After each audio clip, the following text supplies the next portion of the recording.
Assalamualaikum warahmatullahi wabarakatuh. Halo Sobat Antara, selamat datang di redaksi Olahraga.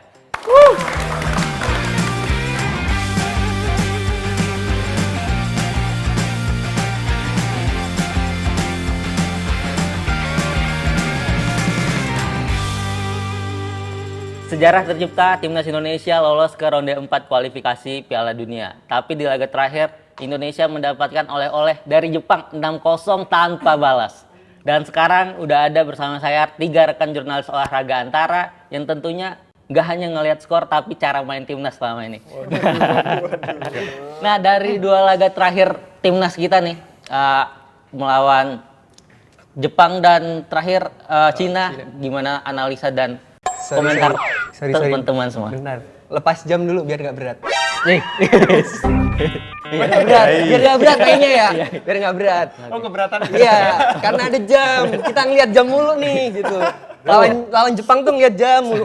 Kapan sih selesainya 90 menit? Gitu. Tapi kan ini bukan Rolex. Udah disiapin tadi ya? Iya.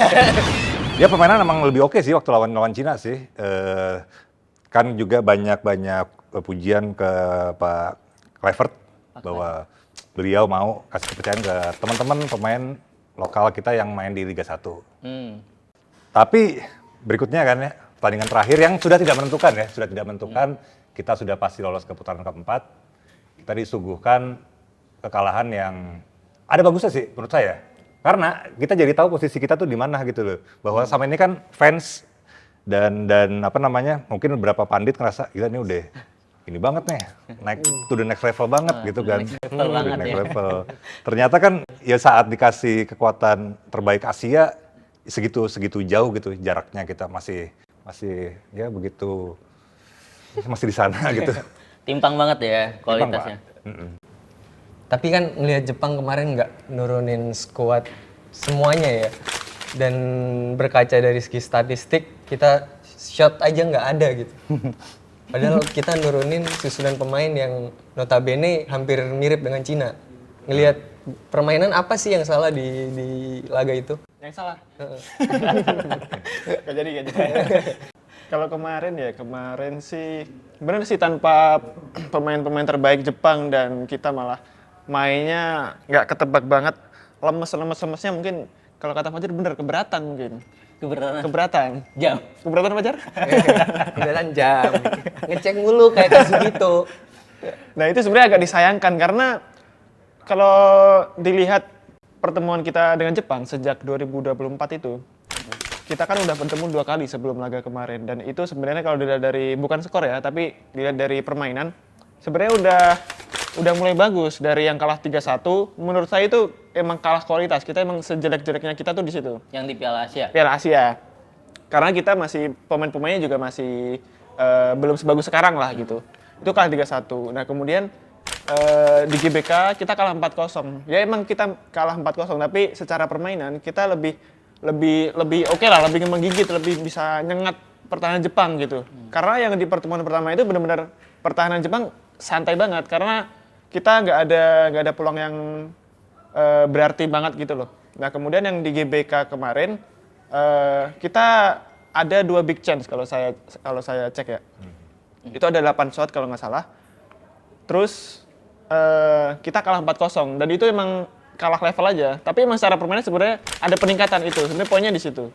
Dan waktu setelah wawancara Kaoru Mitoma yang tampil bagus di sisi kiri itu juga mengakui bahwa Jepang sebenarnya juga bisa kalah 4-0 karena peluang Indonesia juga banyak. Cuma emang karena mungkin levelnya belum sebagus Jepang. Jadi mereka waktu di depan gawang tuh tiba-tiba grogi akhirnya nggak gol. Itu kan kita bisa ngeliat Ragnar udah one on one berapa kali ya. Tapi Suzuki ya. Tapi malah ditekuk lagi sehingga ruangnya sempit sehingga si Suzuki bisa nepis gitu. Dan kemarin tuh malah 0 shot on target. Bukan on target aja, 0 shot juga. Dan itu sangat disayangkan. Padahal Jepang cuma bawa pemain bagusnya cuma 3. Wataru Endo, Kamada, Kubo tuh di sektor penyerangan cuma itu. Sedangkan yang lain banyak pemain debutan, banyak pemain yang dipanggil kembali gitu-gitu. Jadi itu agak disayangkan. Kita bukannya malah lebih bagus tapi malah makin menurun gitu. Itu aja sih. Tapi wajar aja nggak sih kalau menurut saya Jepang kemarin tetap mainnya ngegas padahal udah jelas bakal masuk kualifikasi Piala Dunia gitu kan. Tapi wajar aja karena menurut saya Jepang kenapa dia tetap ngegas itu. Terakhir dia kalah di Australia 1-0 gitu. Dan ini jadi laga terakhir di rumah. Di rumahnya sendiri dan tentu itu ada pride sendiri lah main di masyarakatnya sendiri. Kalau kalah malu gitu, dia pengen ngasih yang terbaik gitu kan. Jadi tapi saya nggak expect bakal 6-0. 6-0 gitu loh. Sebenarnya itu malah bisa lebih banyak loh. Sebenarnya Kalau Emil Aldero nggak melakukan 4 penyelamatan kalau nggak salah. Kalau bukan Emil berarti bisa lebih banyak. Enggak Belum tentu. juga.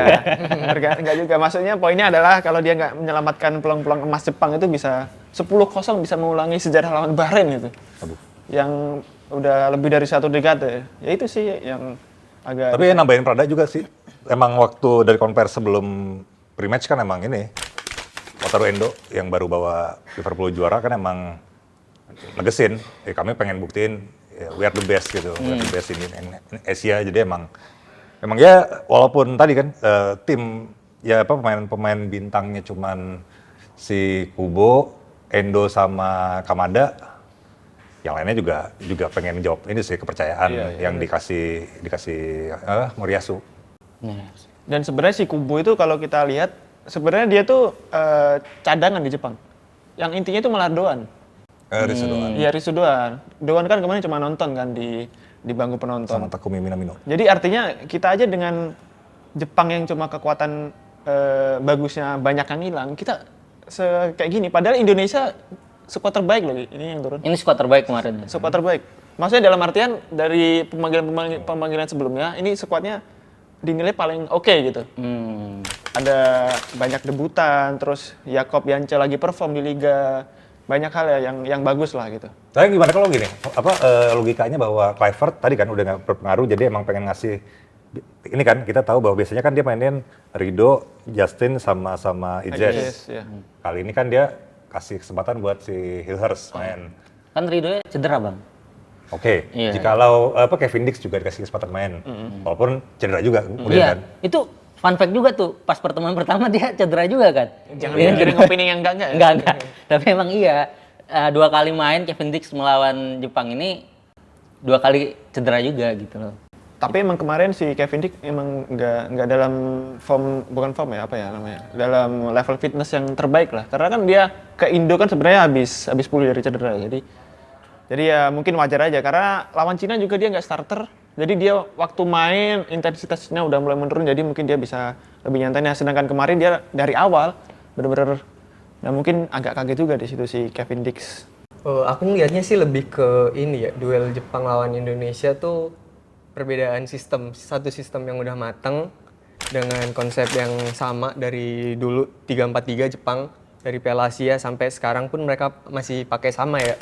Walaupun dengan segi skuad yang udah beda-beda tuh wajah-wajahnya, dipoles gimana pun sistemnya udah jadi. Sedangkan Indonesia ya dengan sistem yang sekarang tuh belum kebentuk. Itu kelihatan banget gitu. Betapa enaknya Kubo bisa ngobok-ngobok tuh di kotak penalti. Mereka main tenang, kalem banget. Terlepas dari fighting spirit ya. Kayak Machino itu juga bagus kemarin di Bundesliga. Dia pengen membuktikan diri bahwa ya aku ini dipanggil sekarang ya pengen bisa bersaing juga ngerebutin posisi di striker gitu. Nah, ini yang mungkin selain PR besar bikin sistem yang jelas tuh harus gimana dengan kondisi pemain-pemain kita yang notabene habis season panjang ya, pasti akan banyak mengalami cedera gitu.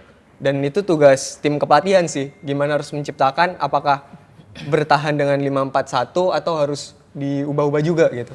Nah, tapi sejauh ini teman-teman ngelihat racikan dari PT Kluivert ini udah ada yang paten atau dia masih meracik-racik gitu dari 3 pertandingan terakhir dari Australia, Cina, dan Jepang terakhir itu.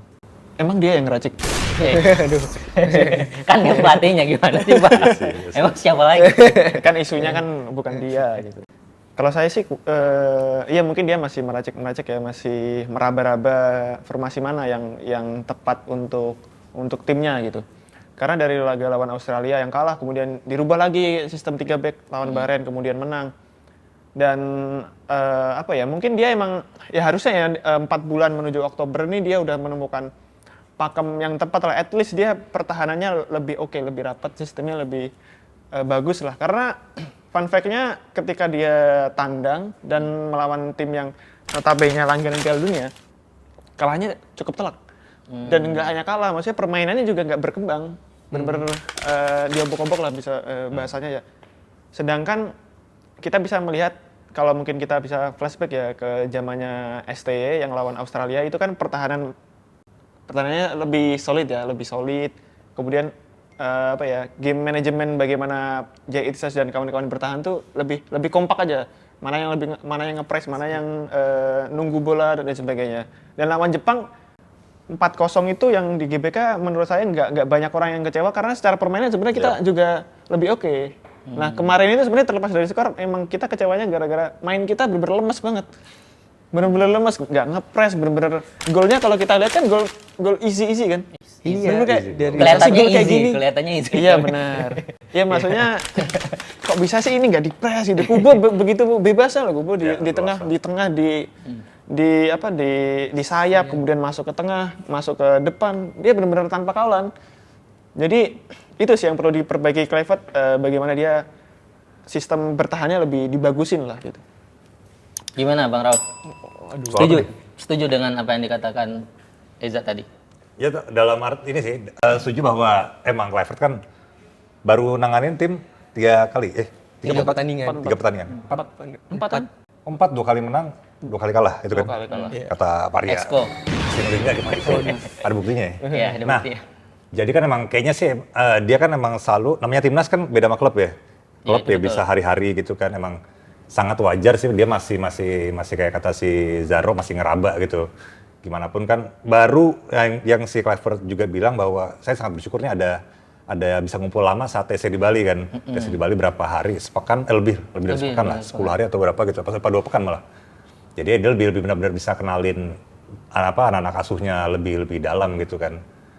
Nah kemudian jadinya tadi kan ada perbaikan nggak? Ya perbaikan sih ada, cuman emang mengecewakannya saat tadi lawan Jepang ya tidak terlihat perbaikan yang kelihatan saat kita lawan Cina gitu, terlepas dari skor ya. Ya kalau ini Bapak gimana? Ya kita kasih kepercayaan dulu lah, ini masih 4 pertandingan dan aku rasa yang agak disayangkan lawan Jepang tuh ketika dia nggak main high press. Nah itu sih. Ini posisi kita udah nothing tulus ya. Kurang ngeyel aja menurutku mainnya. Iya, dan kenapa kok nggak main high press? Tunjukkanlah kalau dia orang Belanda yang punya filosofi Iya. total football gitu. Kemarin nggak ada total footballnya Total sama apa? sekali.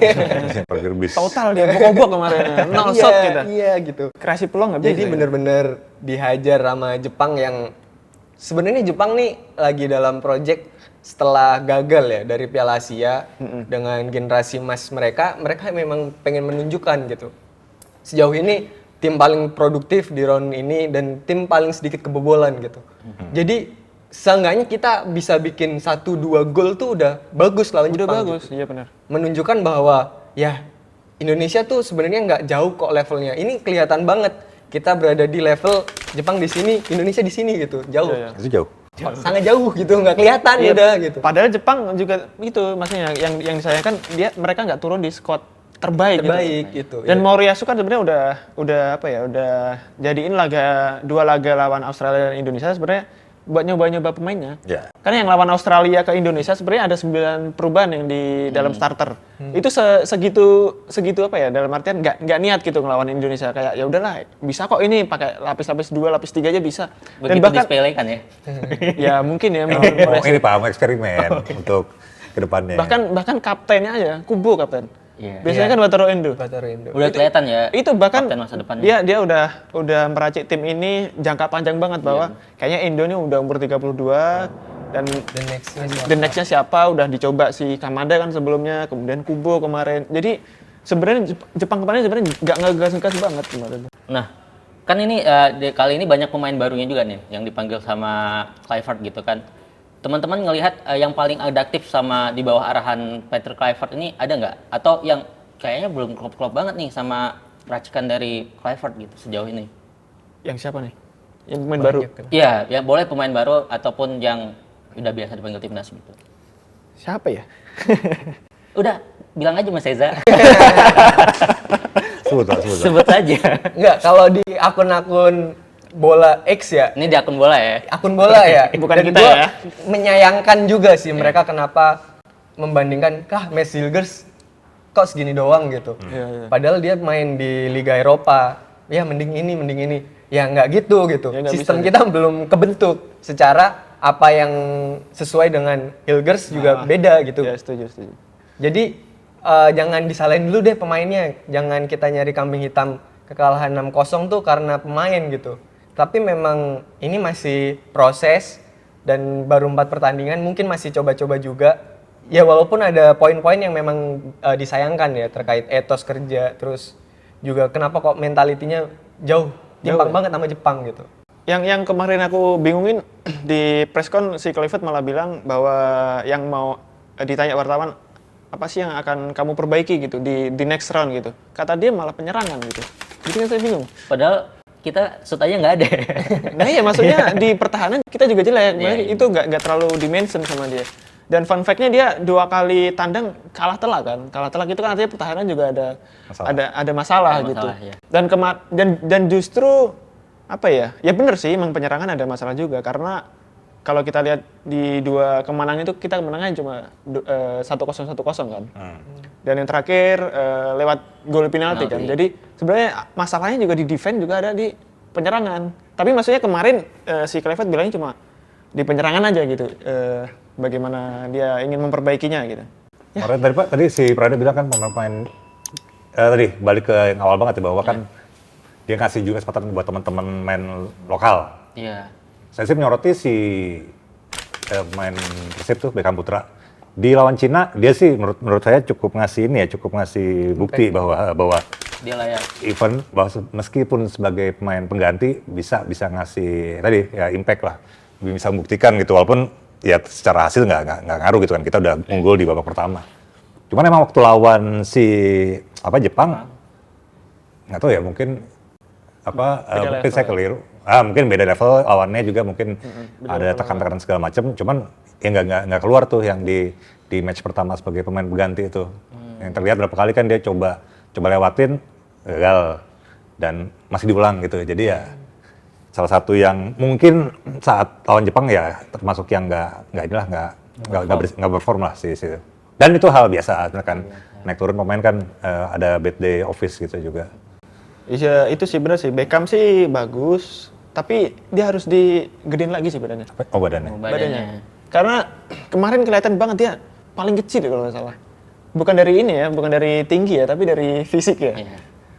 Itu maksudnya kelihatan banget lah sama Kubo kan maksudnya lebih berisi. Dan maksudnya kalau pengen bersaing gitu, pengen bersaing terus, pengen masuk timnas terus, jadi yang ditingkatin bukan hanya teknik tapi juga fisik gitu. Kayak Rido kan bisa dilihat dari SEA Games final itu sampai sekarang itu kan beda banget badannya.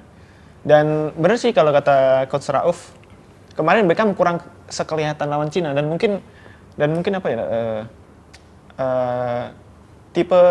Dulu tuh aku pernah dengar Indra Safri waktu di final dia tuh milih bukan Beckham yang jadi starter, tapi Beckham yang dimasukin di babak kedua atau tambahan waktu. Nah alasannya kenapa? Emang Beckham tuh kalau kata dia menurut hasil tes psikologis dia tuh bagus untuk kayak ngebunuh lawan gitu dalam arti.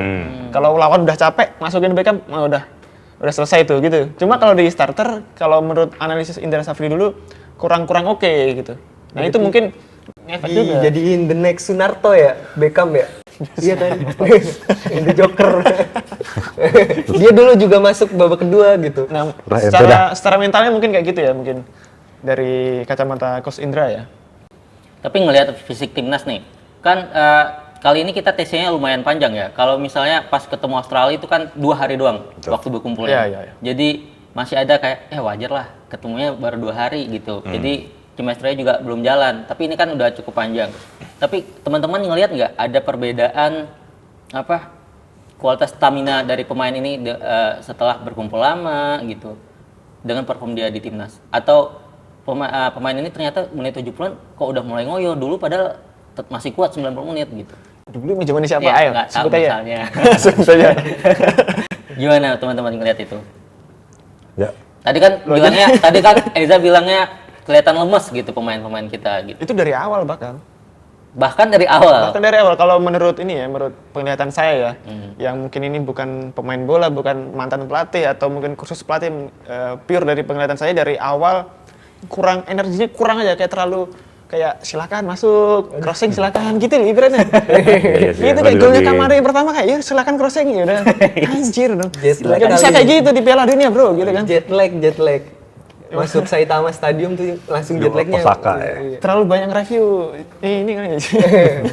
Tapi mau gimana pun timnas kita udah lolos lah ke ronde keempat gitu Ya. kan. Tapi yang perlu dikredit juga, saya mau kasih kredit buat teman-teman yang udah jauh-jauh datang dukung timnas Indonesia sampai ke Jepang, atau mungkin bahkan itu warga negara Indonesia yang bekerja di sana gitu kan, yang meluangkan waktunya untuk cuti, ngambil libur buat mendukung timnas Indonesia. Luar biasa sekali. Mungkin boleh kita apresiasi teman. Apresiasi.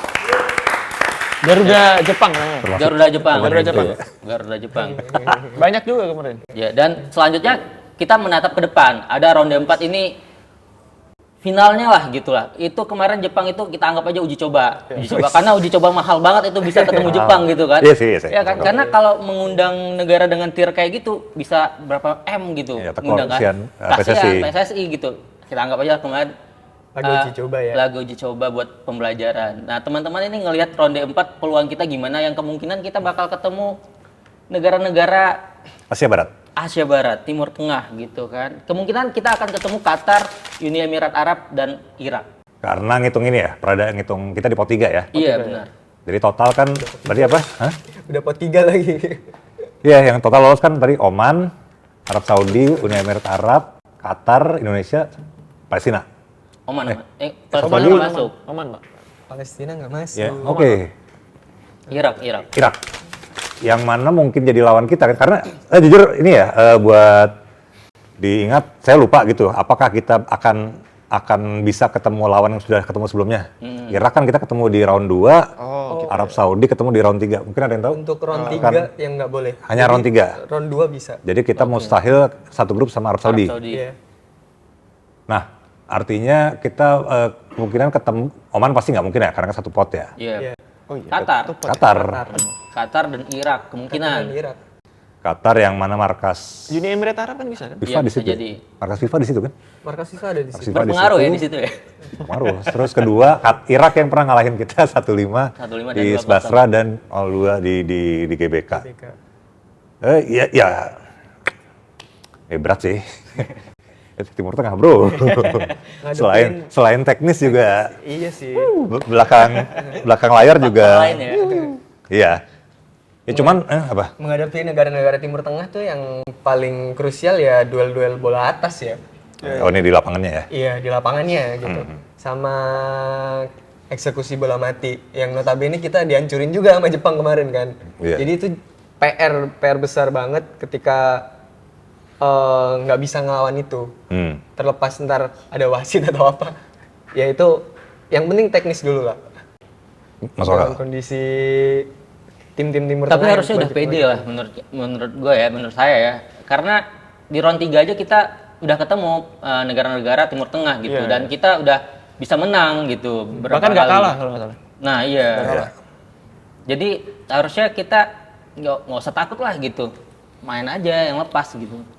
Iya kalau kata saya sih ini harusnya ada peluang ya, karena emang dilihat dari track record di putaran ketiga lawan Bahrain dan Arab Saudi yang merupakan tim Timur Tengah yang mungkin gayanya juga hampir sama nanti tim-tim di sana. Mancing emosi gitu. Nah bisa aja, jadi bisa aja kita juga ada peluang lah intinya. Harusnya kita bisa ngelawan lah. Untuk menang harusnya bisa. Udah Prada, enakan kita ketemu siapa di satu grup nih? Bisa berandai dikit gitu lah. Berandai ya. Misal. Saya berharapnya sebenarnya bisa ketemu Arab Saudi lagi gitu, karena kita bakal lebih pede lagi ketemunya gitu kan. Tapi karena nggak bisa tadi peraturannya, ya kemungkinan besar kita bakal ketemu Qatar dan Uni Emirat Arab aja. Karena kalau Iraknya sendiri udah terlalu sering kita ketemu. Bahkan strikernya pernah bilang, udah capek kayak ketemu ini gitu. Piala Asia ketemu, di sini ketemu lagi gitu kan. Dan mereka udah bosan juga ngebantai kita. Enggak, tapi mereka pelatihnya baru kok. Oh, pelatihnya baru. Pelatihnya mantan pelatih Australia dulu yang di Hanya Postecoglou itu. singkirkan yang tua itu. Ini Itu Graham Arnold. Spurs ya. Iya, Graham angin Arnold. dari Spurs. Yang pelatihnya sekarang. Nah ya. Nah tapi kan di ronde 4 ini pesaingnya udah makin keras ya dibandingkan ronde Iya. 3 gitu kan, udah makin mengerucut gitu kan. Ini sebenarnya yang harus ditajemin banget itu sistemnya atau individu-individu yang bakal bisa ngubah permainan menurut teman-teman. Tetap ke sistem sih, individu kan maksudnya individu ya udah mateng gitu kan. Maksudnya mereka bagi teman-teman diaspora, teman-teman naturalisasi kan emang udah ya oleh segala gitu kan alumni timnas Belanda kelompok umur gitu kan. Jadi soal teknis segala sih mereka pasti udah pakem lah. Cuman tadi si siapa namanya? Jaro siapa ya, Tama bilang Indra Syafri.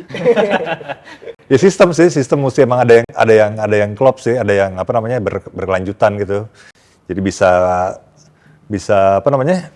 Bisa pakem lah punya jalan yang siratal mustaqim gitu, jalan yang lurus. Anjing, apa sih? Bener loh. Ya iya sih. Siapa tahu kan ada pemain diaspora ntar yang di ini lagi. Kayaknya hampir pasti akan ada. Nggak sih? Tapi katanya si Clifford kemarin nggak ada. Iya, waktu kata Udah konferensi. cukup, kita udah cukup, ini udah bagus gitu. Waduh. Di presscon. Mudah-mudahan ya. Kata dia, Kata tapi dia. ya. Kalau disodorin kan. Ya sih kalau level individunya sih harusnya udah nggak ada masalah karena udah terbukti bang. Yang Jakob Yanca aja udah perform kan di Malut. Egy perform, Ole perform, semua perform. JISS reguler di Serie A. Semua perform lah. Maksudnya sistem ini berarti yang di apa ya? Yang harus dikelopin lah. Harusnya si Kluivert, kemudian si Pastur sama Demi Lancet lah harusnya putar otak lah. Dan apalagi di September kan kita juga ada Nah itu ada kita privilege masih ini kan. Ada laga uji coba kan lawan tim Timur Tengah juga ada Lebanon. udah pasti, Kuwait. udah dipastikan itu ya kita bakal ketemu tim Timur Tengah ya. Ya, si Pak Erik sih udah bilang harusnya udah pasti sih. Nah, Kuwait kalau nggak salah kita pernah ketemu di kualifikasi Piala Asia. Lama, iya udah lama sih. Yang Jemaah Sintayong kalau nggak salah 4-1 kita menang. Kalau nggak salah ya. Ya, emang dibutuhin sih, tapi kan gimana pun dibutuhin pertandingan uji coba sih. Karena sama ini kan kita harus fair bahwa si Kluivert ya dikasih pemain 2 hari kemudian main. Dikasih pemain ya paling tadi yang di TC di Bali gitu kan paling selama-lamanya dia bisa kumpulin para pemain. Ya ini momentumnya cukup panjang lagi gitu kan, ada 3 atau 4 bulan karena round 4 itu Oktober ya. Oktober. kalau nggak salah ya. Dan Septembernya kita bakal FIFA Matchday. Ya. Yang udah dipastikan bakal ketemu tim Timur Tengah itu, yang notabene bakal sama lah pola-pola mainnya dan fisiknya gitu ya. Cuman nggak tahu kalau misal udah dikasih pemusatan latihan panjang, pemain bagus, kemudian laga uji coba, terus kemudian permainan yang belum memuaskan ya kita nggak tahu lah ya. Nah, tapi yang jadi pertanyaan nih ya, kalau amit-amitnya, kita gagal nih di round 4 gitu kan, apakah kemungkinan Coach Pique ini dan jajarannya harus diganti atau enggak? Dan apakah kalau misalnya lolos langsung di round 4 ini, apakah perlu kita juga memberikan golden visa? Pendekatan yang sama ya dengan sebelumnya. Iya. Tadi taruh dulu, Prada, biar tajam. Gagal di round 4 ini artinya tidak gagal ke Piala Dunia. gagal Piala Dunia atau gagal di round 4 tapi tetap lanjut ke round 5. Ini gagal di Piala Dunia, langsung gagal. Sama sekali tidak itu. bukan. Peringkat 3 lah ya. Iya. Ya kontrak beliau kan masih 2 tahun. iya 2 tahun. Plus 2 kalau nggak salah. Jadi perihal opsi Prada yang mau ini pengen dia dicoret sih. Itu bukan opsi saya, mana tahu kan, apakah bisa memungkinkan itu terjadi gitu loh. Kalau saya mungkin banget. Oh mungkin banget. Mungkin banget karena kan emang salah satu tujuan ganti Kluivert apa? Piala Dunia kan. Ya. Jadi kalau memang targetnya nggak ini ya langsung dipecat aja, ganti yang lain. Haji Memoriasu aja yang disuruh sini. Bagus dia. Gue menurutku Nah. kalau calon ya Angi Postecoglou. Ini udah setuju dicoret ya Iya. dua-duanya. Dia Nggak ada yang pasti dilanjut. menjanjikan Ya, trofi karena- soalnya di 2 tahunnya dia melatih gitu. Itu kata gue sih enak, better dilanjutin sih. Kan kayak apa namanya? Ya Alex Ferguson aja baru bisa bawa trofi ke MU tuh. Kalau kata saya Parma enggak. misalnya. Lu Soalnya mau Belanda kayak naik. Arsenal, Mikel Arteta 5 tahun. Iya, nggak nggak juara. juara. Jangan 5 tahun Pak, kan 2 tahun dulu atau enggak setahun lah. Ini kan baru berapa bulan Pak? Atau nggak Jurgen Klopp deh kalau dia mau. Iya. Dia mau deh. Ini Bayar siapa? pada semangat banget gantiin guys. Iya PSSI lah siapa lagi? Bukan, tapi kan Belanda Connection ini udah mulai banyak terbentuk gitu kan dari pemain dan kita tahu Simon Tahamata udah dipanggil juga ke sini gitu kan. Itu apa nggak sayang nanti kalau mau dirombak lagi? Itu amit-amitnya ya. Ya, Ya nggak apa-apa kan si Kluivert doang yang dipecat. Oh. Pelatih utamanya yang diganti. Oh. Kan bisa jadi kayak gitu. Yang bisa satu gerbong Pak. Ya, iya sih. Iya, cuma ya. terlepas ada Belanda Connection nggak nunjukin total football buat apa? Tapi Iya kan? Itu yang dicari gitu. Total footballnya mana gitu kan? Sabar dulu. tapi pertanyaan, nah itu kan kalau gagal. Nah Iya. tapi kan kalau lolos, Hmm. apa perlu kita kasih golden visa juga? Kita bikin patung di GBK tuh kan. Oh, dibikin patung. Iya, waktu itu kan yang pelatih sebelumnya kan nggak jadi tuh dibikin patung. Ini harus ada nih patung di GBK tuh Pak. Kita tuh ya inilah Kayak si poinnya. Mansur nih di Enggak, Manchester po- City, enggak. dikit-dikit bikin patung aja. Enggak, poinnya itu kita kan diganti tujuannya lolos Pildun. Dan kita udah lolos nih putaran keempat. Which is ini target yang udah dicanangkan Sintayong. Jadi maksudnya belum seistimewa itu si Kluivert gitu loh maksudnya tuh. Kecuali kalau dia langsung lolos langsung gitu. Oke lah dia bagus. Nah ini dia juga nomor 4. Nomor 4 udah diincar sama Sintayong dari dulu. Terus pemainnya juga lebih bagus, jadi kan harusnya lebih baik. Jadi maksudnya kalau putaran keempat nih dia nggak bisa lolos, ya udah parah lah gitu. Ya udah, ini mungkin terakhir statement dari teman-teman buat kedepannya timnas kita dengan waktu 3-4 bulan ini gimana masing-masing? Ini dari kanan ke kiri dulu, dari Kiri Jazz. aja gitu. 4 bulan ya. Iya, 3-4 bulan lah. Dengan waktu yang seperti itu ngelihat di luar juga ya posisi setiap musim pertandingan mereka menjalani 60 sampai 80 pertandingan pasti sebagai pemain stres ya. Itu juga ngaruh banget di Amerika Serikat kemarin 2 laga uji coba kalah terus dikritik habis-habisan sama legendanya Landon Donovan yang bilang lu nggak usah main deh di Amerika, mending ini aja lanjut liburan dan segala macem kalau lu nggak mau bela negara. Nah, pemain kita tuh terlepas friksi-friksi ada diaspora dan segala macem, mereka tuh punya spirit yang lebih jauh besar daripada pemain Amerika. Dan menurutku sebagai pendukung yang di luar lapangan ya kita support dengan waktu 4 bulan, biarkan mereka ini dulu deh nunjukin bahwa ya kita bisa kok ngelolosin negara ini ke Piala Dunia sesuai yang ditargetkan. Gimana Bang Rauf? Iya kan nanti kan kita mereka akan ketemu lagi di September. Dalam situasi kan saat ini ya per bulan Juni kan ada beberapa pemain yang libur, juga ada beberapa pemain juga kontraknya habis. Mudah-mudahan kan mereka dapat klub baru dimanapun itu klubnya. Mungkin di sini juga. Jangan dong, jangan Ya kan langsung mungkin, balik kan gitu. mungkin Jangan. semua probabilitas bisa. Iya, tapi jangan balik dulu. Ya, yang mustahil cuma orang makan palanya sendiri Pak, sisanya mah mungkin. Ya intinya gitu kan, mudah-mudahan mereka kan jadi udah artinya September seasonnya reguler mereka udah main lagi kan. Udah fase mungkin tadi jadinya kayak bukan bisa lapar tes ya mungkin ya. masa lapar ya, apalagi kan awal ini kan. Awal season. Season masih pengen ngasih impact ke tim yang mereka bela plus timnas juga gitu kan sebagai yang mereka usung buat di Piala Dunia. Jadi ya itu sih harapannya saat mereka nanti di September dan Oktober mereka bisa kasih di atas lapar itu gitu untuk membuktiin. Ya jadi Jess. Ya kalau saya sih benar sih kita dukung aja karena emang apa ya? Oke lah kita ngejudge-nya mungkin di putaran keempat ya karena logikanya kita udah dikasih pemusatan latihan panjang di Bali, terus kemudian pemain-pemainnya udah bagus juga, terus ditambah next September kita dapat laga uji coba, jadi harusnya di putaran keempat nggak ada alasan lagi Kluivert untuk saya masih belajar dengan ini itu gitu. Jadi oke lah kita sebagai supporter dukung aja, biarkan dia bereksperimen, biarkan dia membentuk timnya ini sebagus apa yang dia mau sesuai filosofinya dia.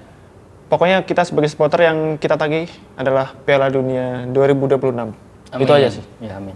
Dan mungkin bagi Kluivert masukkan aja kalau misal kalah jangan duduk aja di bangku cadangan ya. Ente marah-marah dong, berdiri jangan apalagi senyum-senyum kemarin gitu. Sengaja gimmick lah ya. Iya, harus gitu. Masa pelatih kayak gitu? Maksudnya pemainnya juga aduh pelatih gue duduk nih kayak nggak apa-apa nih 6-0 gitu kayak. Masa ada lah marah-marah atau apa gitu. Di marah-marah di pisu-pisu ini apa sih bahasa? Nggak nunjukin Bahasa Belanda dia gitu. murid Louis van Gaal ya? Iya, yang kasar gitu, keras Louis gitu. van Gaal keras banget orangnya. Nah, itu sih. Itu aja, Kluivert. Nah harapannya juga semoga harapan kita semua Garuda kedepannya makin terbang tinggi lah di semua lini gitu kan. Dan ya kalau menang kita rayakan, kalau kalah dievaluasi, nggak perlu dibully apalagi sampai caci maki gitu kan. Dan buat Sobat Antara dimanapun berada, jangan lupa baca berita olahraga langsung dari sumbernya hanya di portal antaranews.com dan saksikan episode lainnya di YouTube Antara TV Indonesia. Sampai jumpa.